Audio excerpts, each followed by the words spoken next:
Hey guys, of course you know this is NJ, and we're going to dive right in so that we don't take all day talking about emotional intelligence today. And I have Amy with me. So since you know who I am already, and Amy's new to the group but not new to me, then Amy, introduce yourself. Sure. I'm Amy. I do one of many things. I primarily do website. I just go ahead and call it building versus the whole discrepancy between designing and developing. But I do the website design / development for businesses, and I've been a creative entrepreneur freelancer for several years, since 2007, and yeah. I never know how to do these. Oh yeah, just talk about yourself. It's free. So before we dive in, I've got to pick my glasses for the day. Someone asked me, how many pairs of glasses do you have? I have 35. So these are all pretty much shaped the same. So it's still in an Amazon box though? They are. Still in the same box. However, I have looked for a holder. Okay. Yeah. As soon as I find one that I don't have to assemble, it's bought. I don't want to assemble it. Yeah. So that's out. But anyway, here's the thick rimmed pair. Number 1. Number 2. I don't know. Is there a 3 or is it just 2? There is a 3. There's a 3. That's like in between. I don't know. I like seeing your face, but I do like the thick rimmed. So it's between 3 or 1. Well, this was 1. Thick rim is. Yes. Well, because I like the thick rimmed, but I also like seeing your face, and the thick rimmed, they just block your face. They're overpowering. They're like more glass. But I do like that. It's kind of nice. Do that. Funny. So these are our glasses for today. Anyway, we are talking about emotional intelligence today. And it's something that's super important in your business for everybody. And I just found out when I posted this in the group that a lot of companies are starting to do it. So that was quite interesting that companies are picking it up. And I think that's because people are so stressed.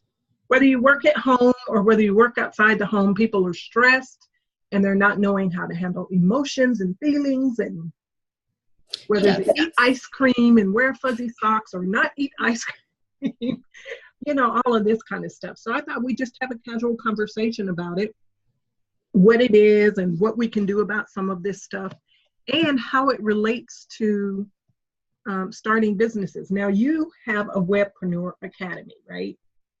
So this is businesses starting up. What are some of the things that, in relation to emotional intelligence, I'm going to say what it is. And then after I do that, you tell me what are some of the things that you hear new people, like they're just starting their business. What are some of the concerns that you've heard them talk about? So emotional intelligence is the capacity to be aware of, control, and express your emotions, handle interpersonal relationships judiciously. Why did they have to put that big word in there? And empathetically, judiciously and empathetically. So it's the ability to be aware of how you feel, to be able to express yourself, know what to do with what you're feeling. And the reason I wanted to do this is I think if we can harness all this stuff, we can use it to our advantage in business. That's what I think. I agree. Yeah. In fact, that must be true. Otherwise, businesses wouldn't be doing it. If they're starting to do it, there's a reason they're starting to do it. So, yeah. So being a webpreneur, helping new businesses start up, what are some of the concerns people have expressed, things that they talk about as far as emotions, feelings, being afraid, all of this kind of stuff? Well, one of the reasons I started this obviously was to help with, I guess, those emotional concerns, because by the time people come to me, even if they're not hiring me, they're just venting, they're frustrated, they're overwhelmed because there's so much options. It's just like when you go to the grocery store nowadays, it's like there's like 10 million different types of chips. So I feel like that's the thing, is they're flustered. It's not just frustration, it's flustering. They don't know which direction to go in, and especially when it comes to like a business, like there's legal issues and tax issues and security and all these foreign words. So I feel like they're usually flustering. Yes. What is flustering? Is that like? I know. Well, frustrated, as you know what frustrated is, right? So obviously, so flustering is like one step further, where it starts to like weave into your like anxiety, and like it's just That's why we needed to talk about this, because a lot of our anxiety is kind of, I'm going to use the word self-imposed. And if we have better coping skills, then we can kind of bypass some of it. Are we going to develop better coping skills because we did this live? Probably not. But at least it brings an awareness that it's possible. I agree. Right? It says, hey, you actually can do it. Because people think, okay, I'm going to work for myself. I'm going to work from home. I'm going to have all this time freedom. I'm going to have all this money, and I'm going to do this. And you probably are going to do all of that, but it takes time. It doesn't just happen. And then you're ready to quit and throw something at the wall and fire the client and fire yourself. You're terminating yourself. So it gets pretty hectic. Like, I quit. So, yes, there's that, and it's definitely stressful. What makes it stressful, though? I think it's stressful because even if you have the best idea, there's so many steps to actually get that idea out there, to get that product to market, to right in front of the right people. Like, so many businesses, maybe not so many businesses, but there's so many products and offerings that they're not positioned in the where they need to be, so people aren't buying. Or with my husband, like, he's in a newer niche, so a new industry altogether, so there's a lot of stress and frustration trying to navigate that. So it's like he has this great product, but now it's like, okay, how does he get it in front of the right people? So there's just so many different aspects of running a business, and I think it's stressful, especially at first, because you're on this high because you have this wonderful thing you want to do. Maybe you just quit your job, maybe you didn't, and now now it's like solely up to you to make it work. So I think it's very stressful, especially if you're needing that income. True. Very, very true. So I'm going to go through today. I wanted to keep it short, and I'm not sure how many parts this series is going to be. 1, 2, or 3. I don't know. Anyway, because I've got a lot of information. It could like really go on and on. It's so deep. But I was like, look, I'm not a psychologist. I just want to put, I'm like, maybe somebody needs a couch, but I didn't want to put the information out here so that people could get an idea. Because here's what I've encountered. Most people think if they get stressed or come to that point of anxiety that there's nothing they can do. And there's actually a lot that you can do to keep yourself from getting there. But you have to practice it. And you have to be aware that you're going there before you get there. And I only say this because that's the way I live my own life. And I'm working with someone who is a total opposite.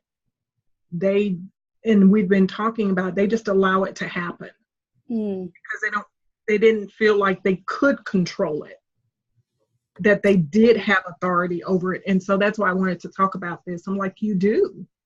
You have to recognize it. First of all, you've got to get in that mindset to where you see it. And then you can do something about it. Absolutely. Cool. Yeah. Because there's signs that it's happening. I don't think people know that. And it's like, okay. No, I've been to a point in my life where I was so stressed, I didn't even realize it. until my husband was like, no. But you see what I'm saying? I don't think a lot of people know that. Yeah. Yeah, it's just their new state, but it doesn't have to be. Yeah, it doesn't have to be. That's why we're talking about it. So, how does this relate to being a business owner? Obviously, nobody wants to be stressed. Nobody wants to be stressed. So, I think if we can hone all of this stuff in and rein it in, we can use this to have better relationships with our clients. Yeah. I agree. Yeah.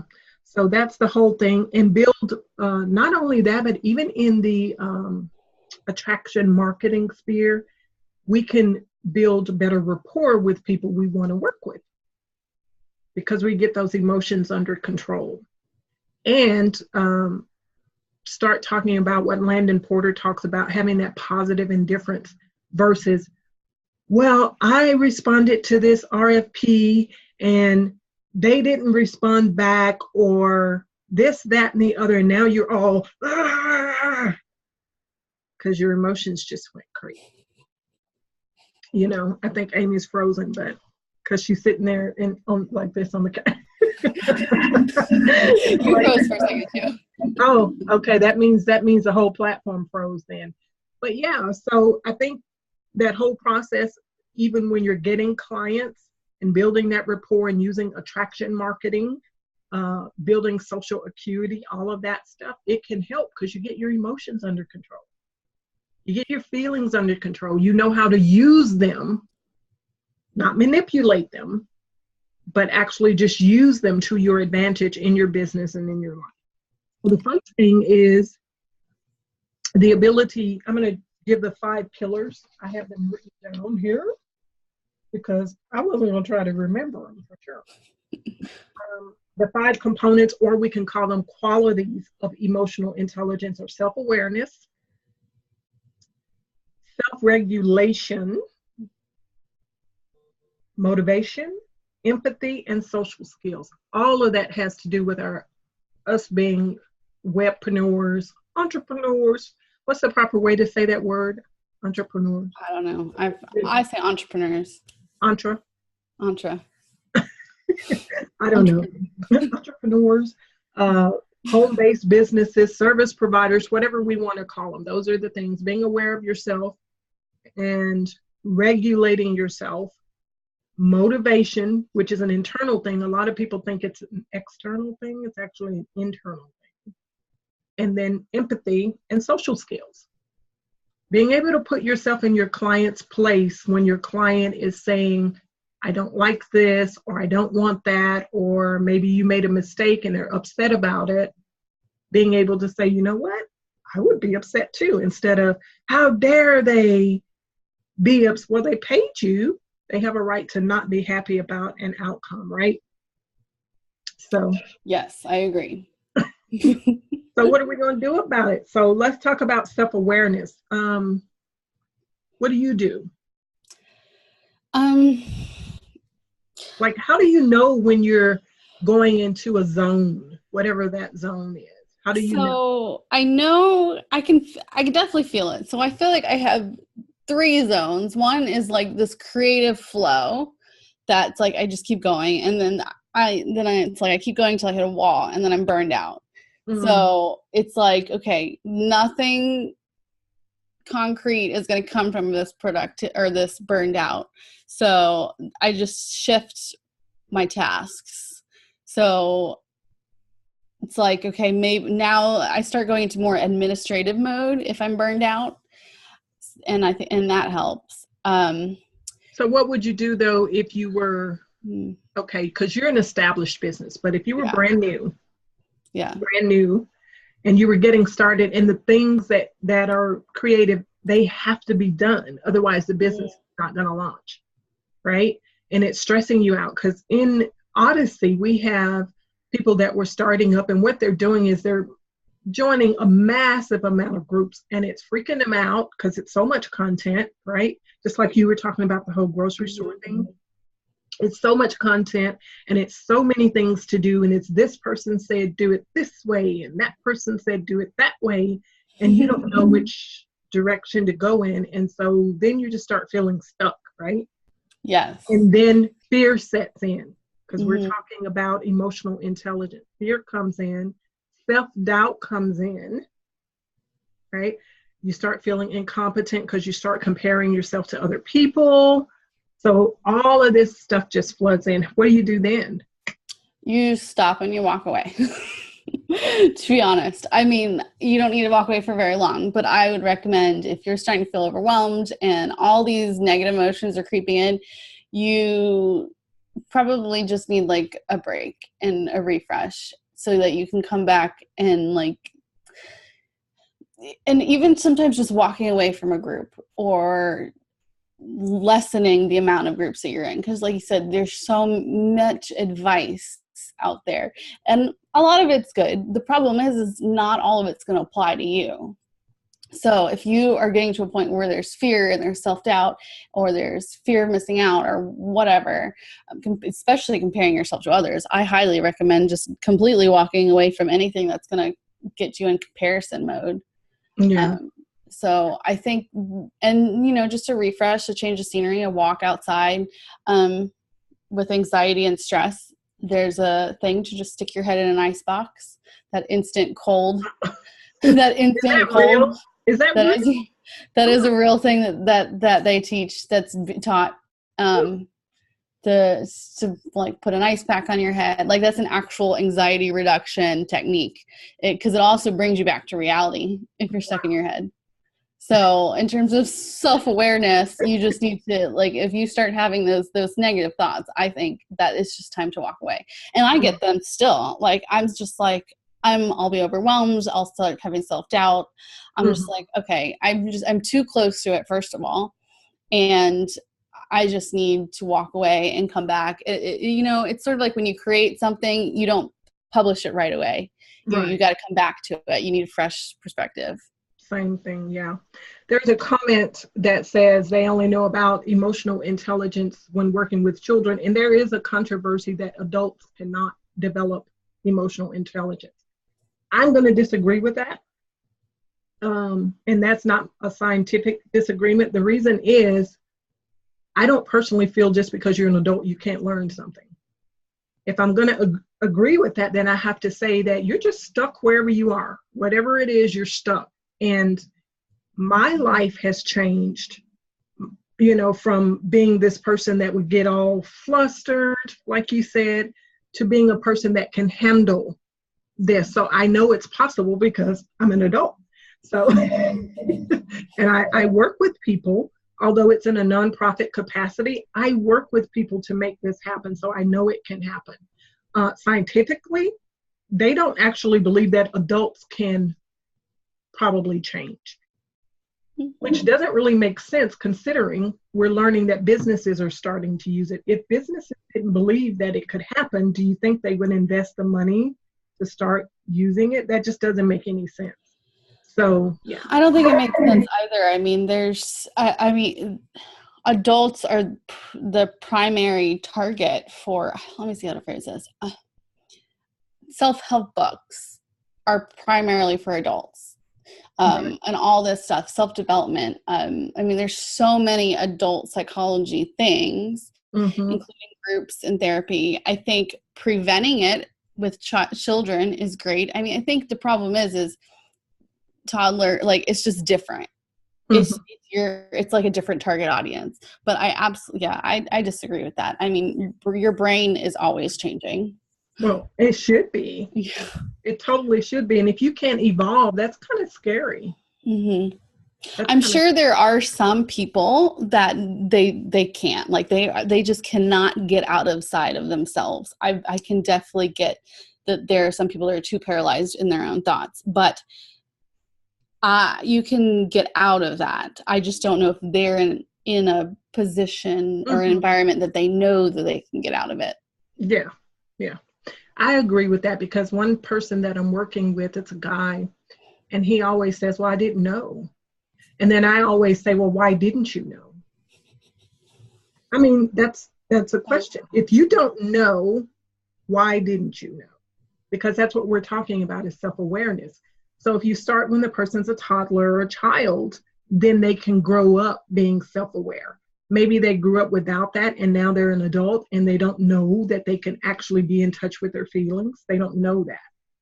But while we're on this subject, the topic is, why didn't you know? Well, the reason you didn't know is because you never stopped to say, why do I feel this way? Oh, I feel angry. Well, why am I angry? I'm offended by that. Well, why am I offended by that? I'm scared. Well, why am I scared? Mm-hmm. It's just why? Like, yep. So, my toddler and my husband they've perfected this 5 or 7 whys or whatever it is. It's just always why. I'm like, there's a stopping point where there's no more like, don't ask why anymore. Why is the sky blue? Well, it's just blue, but why? Like, but why? Yeah, I will ask why to death. Because, I mean, if you drill down, even for clients, right? They want to do something. Why do you want to do that? Because I need to know, you want your website to have this pop-up. I saw a website once. Somebody presented a website once. It was horrible because the first thing, and it was static when you landed, they wanted to get it wasn't even a pop-up. It was literally static that wanted to get your information and wanted to know if you were 18 or older or 21 or older because they sold alcoholic products. So in other words, they were trying to keep young people off their site. There's other ways to do that. So I'm like, that's going to deter those that are of age, from going on. Nobody wants to give you their email address right away. Oh, mm-hmm. It was like the front page. Like, no. Yeah. So why? Why do you have that on there? You just need a tick box. Yeah. And go on. It was really bad. So those are the things, asking yourself why, especially when working with clients and you start feeling these things boiling up, because if you're in any of the groups, you see people, I'm going to fire this client.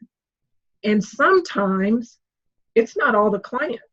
Sometimes it's things you've done in your processes and procedures that led to this situation that could have been prevented if you had a different workflow, but you're upset with the client. Yes. And you're emotionally invested too, because it's your business. And I think sometimes it takes a lot of emotional maturity to be able to step back and evaluate, like, okay, what could have been done differently on my end? Or did I communicate ineffectively? Or, and then sometimes it's also, again, just stepping back and being like, okay, this just didn't work. Mm-hmm. Yeah. So you said being emotionally mature, that's pretty much the reason that we're having this little mini series here, is because I see posts every single day of people just upset and going, just going crazy. And then they get so upset they go back to work. Yeah. I'm done with this. This is not working. In fact, I just saw one before we got on. I'm done. It's not working. And I'm like, calm down, So here's some things we can do to kind of hone in these emotions and these feelings. And the first thing is take time to reflect. That's being self-aware. Take time to reflect. For some people, that's prayer. For some people, that's meditation. Having that quiet time. Even asking someone close to you, like you said, your husband said, look, you can't see yourself right now, but I can see you. Exactly. Yeah, you can't see yourself right now. Let me help you. So asking someone that's close to you. And then paying attention, being observant to yourself, because there's triggers, right? So I was sharing with the person that I've been working with, the guy. I'm going to call him the guy. That's his name, the guy. It was like, AJ's crazy. That's his name, is the guy. The guy. Like, hey, guy, you got to pay attention to your triggers. But in order to pay attention to your triggers, you have to know what they are. Yes. I've there's a lot of great worksheets. I've taken I don't mind being an open book, but I've taken a group class or group therapy setting for DBT therapy, which is dialectical behavioral therapy, which is actually traditionally geared for people with borderline personality disorders. All big words, I know. But to me, it's just life therapy. It's so, it goes over mindfulness, interpersonal effectiveness skills, crisis tolerance, and I always forget one of them. But in the worksheets, it's like you just the worksheets are so good. Like it's just like helping you identify your triggers, what you do when you're in certain states of mind. Like if you're in like a high creative flow mind, if you're in like what they call like I think it's called well mind, where you're just in like the right state of mind, and when you're like in like a stress, like it's just it's really great to identify those things. And like you said, going back, answering, okay, why did this happen? And therefore, like one time I filled out a sheet because I got I was so angry and frustrated, and I took it out on my toddler, and it was like, okay, it helped me narrow back. Like, these are the things that I couldn't change. These are what I could change. It's so helpful. Yeah. Because you can't change what you can't change. Yeah.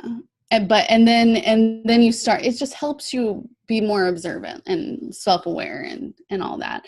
And it's not something you can do in the moment. Like you touched on earlier. Sometimes you have to step back and like you walk away. Sometimes just like you write that email when you're angry, but you don't send it.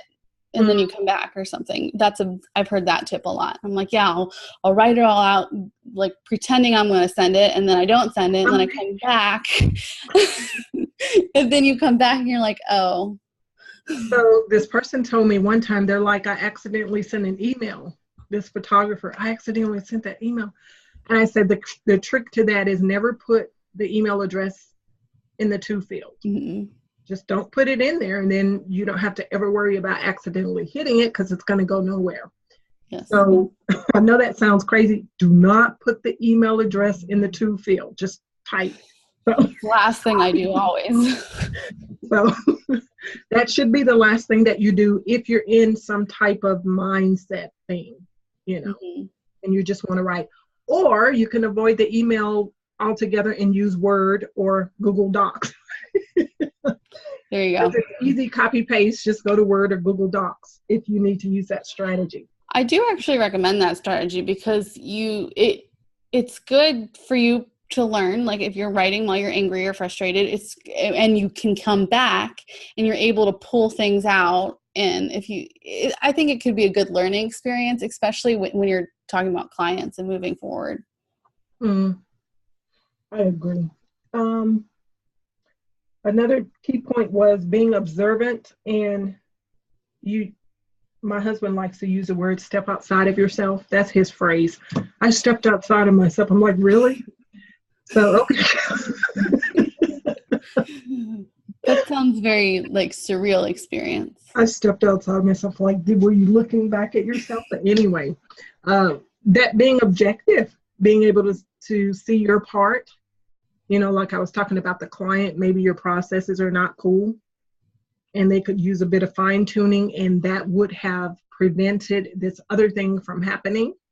Mm-hmm. So being able to step outside of yourself is looking and saying, you know what, I could have done a better job of that. Or I could have done this differently, like you were saying.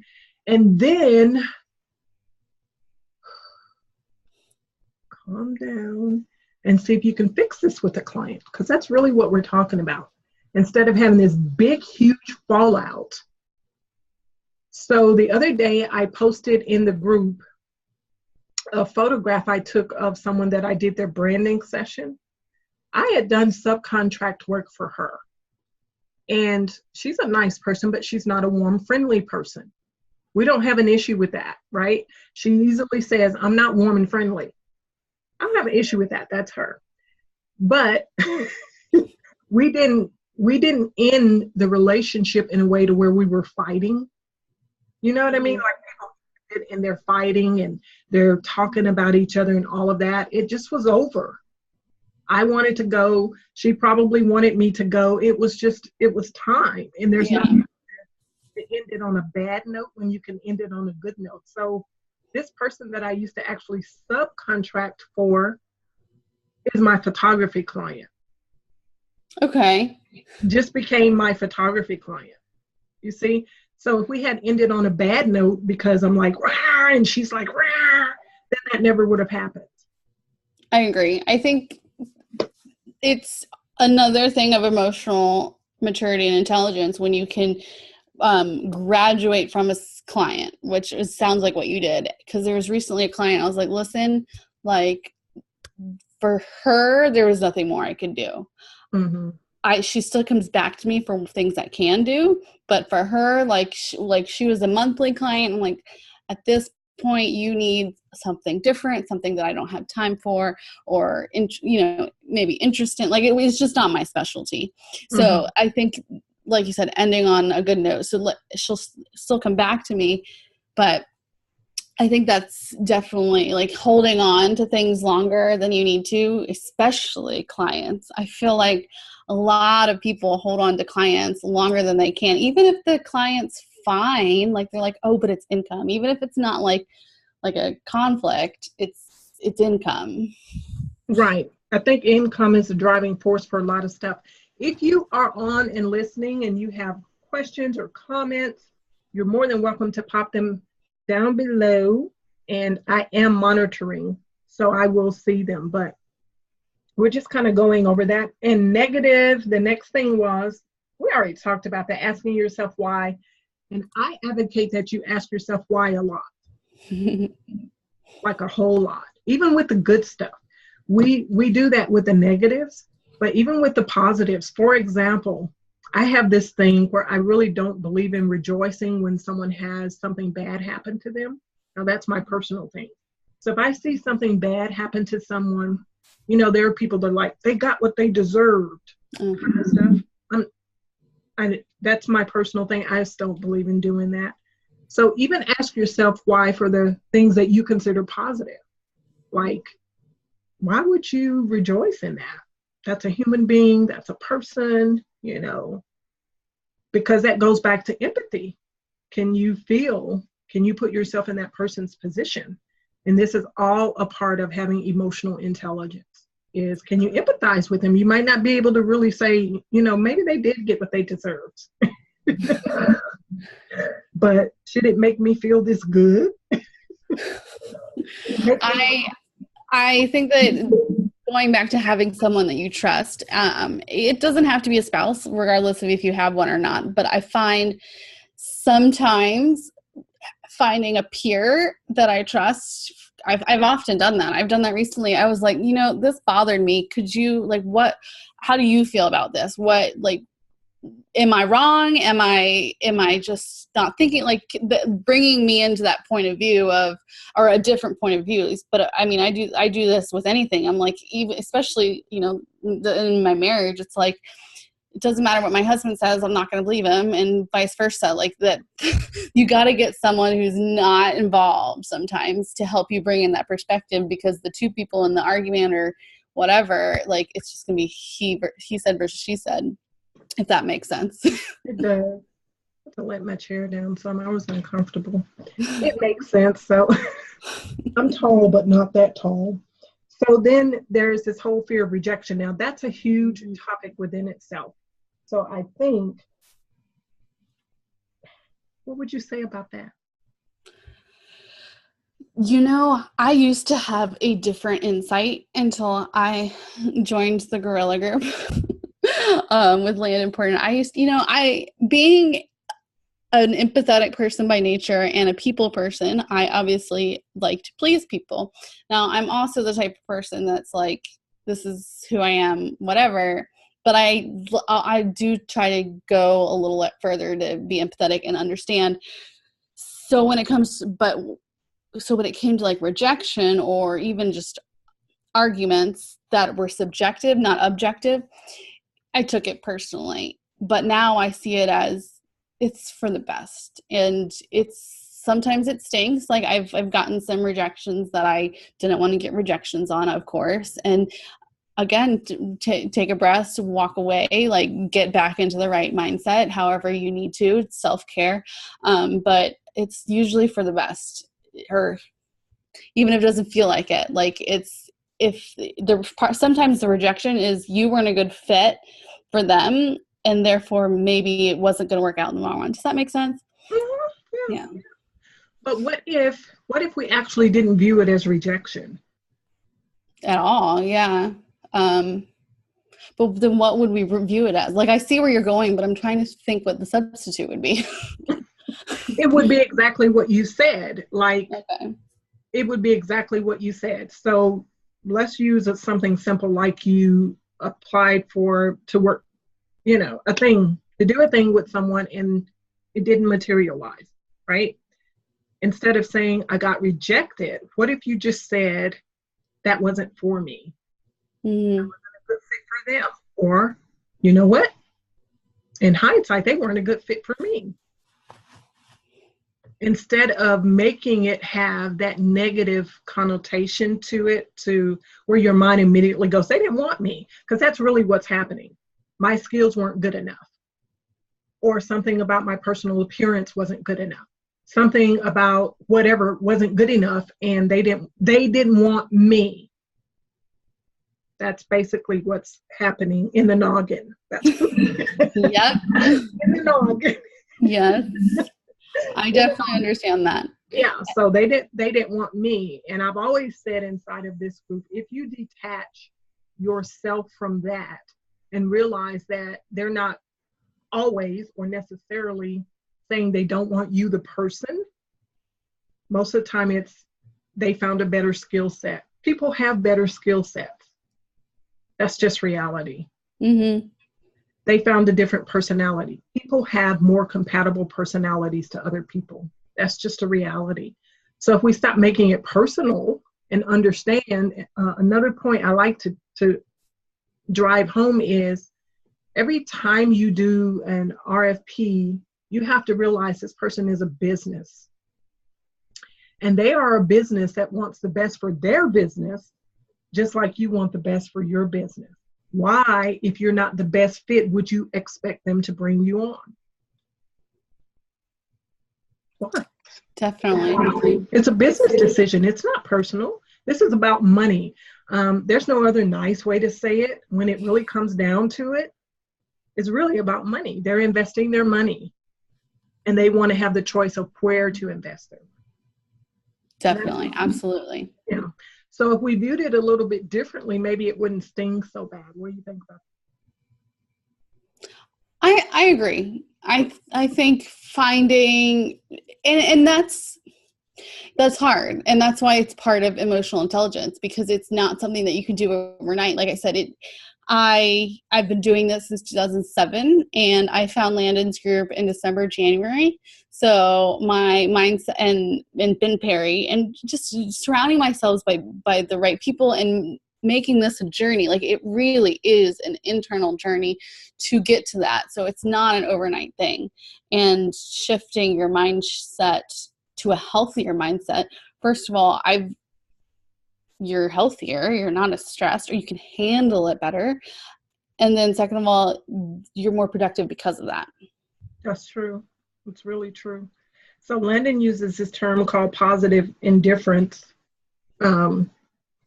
And for me, I've always, before I got in the group, I always just called it detachment.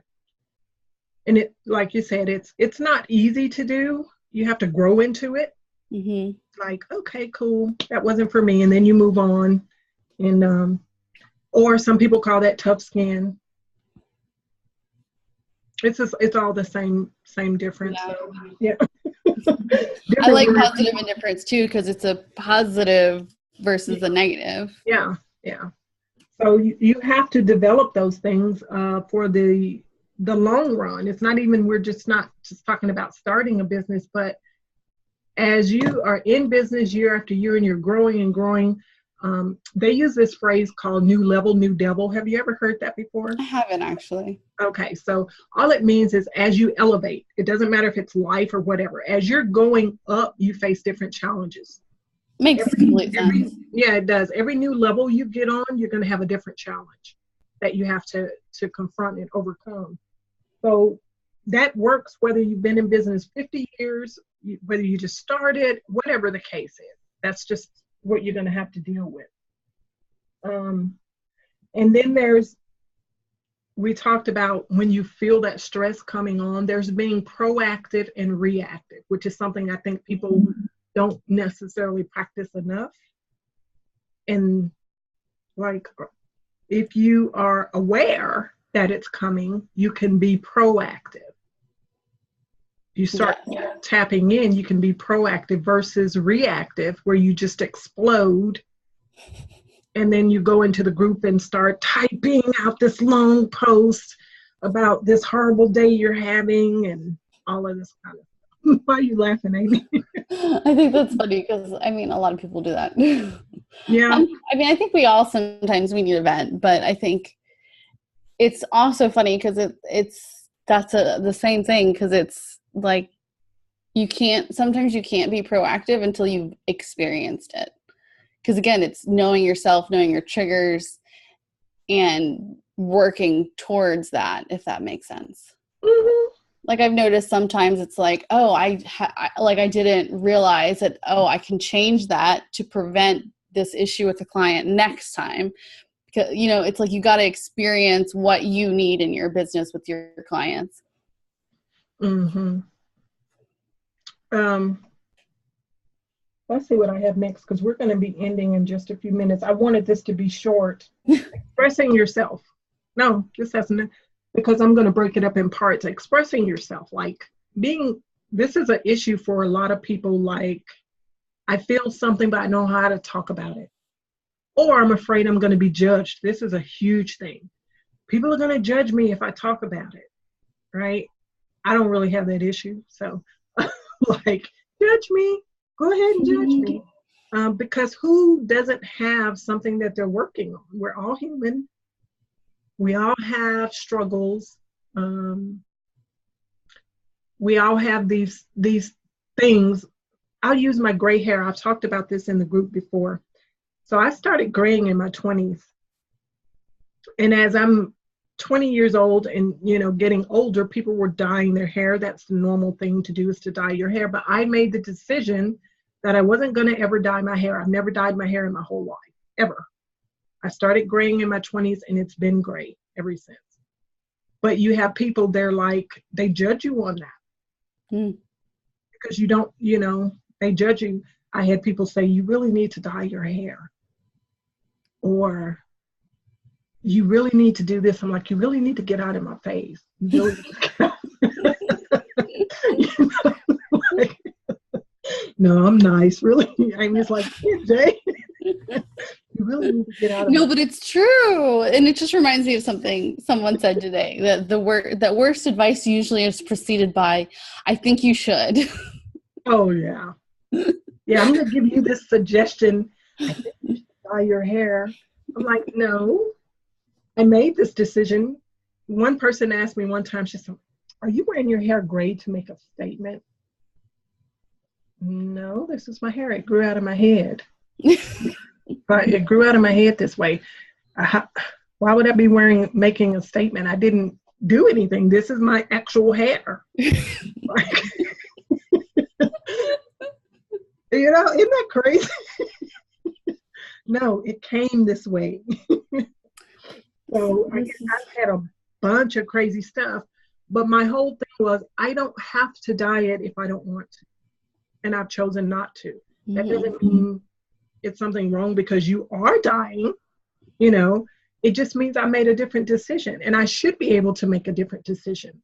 And I'm not worried about being judged. So I said that to talk about being judged, because I've spent all of my time from the 20s up until now with people not fully understanding, why would she have her hair gray? Why in the world would she have gray hair? There's plenty of dye in the store. There's plenty. Because you're a silver fox. I want to do what I want to do, you know, basically. And I don't want to be tied down to having to be, if I choose to be gray, I want to be gray. I don't want to feel like I have to fit in other people's box. This is what you're supposed to do. Oh, you see it gray? Oh my gosh, I see it gray. I have to dye it. No, I don't have to do anything. So I agree. Yeah. I think it helps you stand out too. Mm, You know, like the more you are yourself, the less you are everybody else. yeah, this is true. And that helps with, you know, what we're talking about, having that emotional intelligence, because you feel, whatever it is, you feel better being you. You always feel better being you. Because it's liberating. It's like, oh, I can just be myself. Oh, you don't like me? Cool. You don't like my big glasses? You don't, my nephew told me, you didn't have to get those glasses that big. I'm like, I like them. No, you did not have to. You chose to. No, I agree. I think it's that beautiful balance between attracting and repelling. Yeah, Like, I like them. I was like, I like them. But it's so important to be able to express yourself. And I brought up the hair thing under that because it's not always just verbal expressing, but expressing yourself and who you are in your personality traits, you know. The whole everything. It just makes a huge difference in being self-aware. So let's see what else I have for today. I think I'm going to end there today. I have a part 2 to the series. You're invited back if you want. If you decide, or if your schedule's full, that's fine. But in closing, what would you say in closing about, because we had those 5 components: self-aware, self-regulating, motivation. Let's see, I need to remember off the top of my head. Motivation, empathy, social skills. Social skills. Yeah. Self-awareness, self-regulating, which is, I think, it's huge because people can be aware and still not do anything. I asked the guy, you know, that's his name. I said, hey, guy. If I ever meet him, I don't know his name, but if I ever meet him. Right? I said, hey, guy, when you have these feelings, do you just let them do whatever they want to do? Do you ever tell these feelings no? Because that's important. That's important that you be able to say, you know what, this is not right. Or this is not cool to do. Or this is not cool to just say whatever I want to say. Or, you know, do you ever tell yourself no? You can tell yourself no. So, yeah, that's what I asked the guys. So that's self-regulating, empathy, and then motivation and social skills. Yeah. So you had a question. Yeah. Yes, I was asking you in closing, and I was giving you those 5 points. What would you say as a wrap up? And then we're going to hop off for today. I do kind of want to say something. One of the things that this group was, the DBT group, highly recommend it if you can find a good one, is, like I said, it's just life skills. It was teaching, retraining and teaching me that the emotion's not the enemy. It's okay to have an emotion. Embrace the emotion. Like, especially if we're more emotional, expressive, empathetic souls that wear their hearts on their sleeves. It's okay to have the emotion. You just got to figure out the response. The response is what matters. You can be angry and say, I'm angry, but you got to respond. The response may not need to be anger. I don't want to say if someone murdered you can be, and you can tell someone you're angry, but that's a terrible thing. But I was about to say, just because someone offended you might not warrant, that's what, I don't know. You understand. I know what you're saying. I know what you're saying, you know, without getting into too much detail. My mother, just as a quick example, my mother had something done to her that caused her death by people that could have avoided it. I could be angry about that. So, yeah, yes. I could be, but I've chosen not to be. Yes. So it's the same thing as what you're saying. And I had that down. Negative emotions are okay. It's what you do after feeling them that matters the most. How you respond, not react, how you respond to those emotions after you've processed them. You know what? I'm mad. And you become aware of the fact that you're angry. You have self-regulation about that anger. You regulate that, and then you take an appropriate course of action. So we need that in our businesses because we get upset with clients too. we get upset with people online, and then we go off and rant, and then someone sees the rant and they say, well, I would never hire that person, you know? Mm-hmm. So people have done things online, and I'm thinking, I would never hire you because of the way that they're acting, because they didn't regulate their emotions. So, Yep, absolutely. yeah. So that's it for today. I appreciate you, Amy. Thank you for having me. Yeah, I wanted us to be 30 minutes or less, and we're butting up right to that because that's what I wanted. Yeah. Don't ever ask me then. I chat. No, I think we did great. Okay. Yeah, I think we did really good. Because the next part I have is like 15 different things that you can do, or I think it's about 15. Yeah, 15 things you can do to help yourself through this emotional intelligence. So that's the second part. And Perfect. yeah, I'm going to be doing that tomorrow. So if you are available, you're more than welcome to join. That would be great. You let me know. But that's where we are. And I think this will be helpful if people realize that they can do something. I think my main goal here is just to let people know you can be self-aware and you can regulate. Mm-hmm. Absolutely. You're in control. The reaction is normal, but you're in control of the response. Yes. So, and I think some people don't know that because they just go. So anyway, we're going to dive off. Yes. I don't know how to stop this. I never know how to stop this. Don't dive off, Amy. All right, guys. Bye, Odyssey. You stay, Amy. Okay. We're not streaming live anymore, so.